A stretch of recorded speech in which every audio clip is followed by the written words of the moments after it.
কোটা আন্দোলনের অস্থিরতা কাটিয়ে প্রায় এক সপ্তাহ পর কোনো ধরনের বাধা ছাড়াই যানবাহন চলতে শুরু করলেও আধ ঘন্টার মধ্যে রাজধানীর গুরুত্বপূর্ণ সড়কে যানজটের সৃষ্টি হয়েছে। 24 জুলাই বুধবার সকাল 10:30 থেকে 11টা পর্যন্ত রাজধানীর মিরপুর 14 নম্বর মোড়, মিরপুর সেনানিবাস, স্টাফ রোড বনানী ও প্রগতি সরণিতে এমনই চিত্র দেখা গেছে।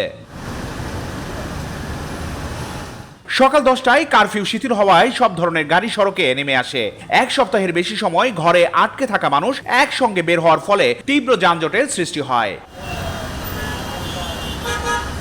কারফিউ শিথিলের সময় আজ বেলা 11টা থেকে বেলা 3টা পর্যন্ত বিভিন্ন অফিস খোলা ছিল, কিন্তু যানবাহন পেতে দেরি হওয়ায় এবং যানজটে পড়ে অনেকে সময় মতো কর্মস্থলে পৌঁছাতে পারছেন না। কখনো পৌঁছাতে পারবেন তারও নিশ্চয়তা ছিল না।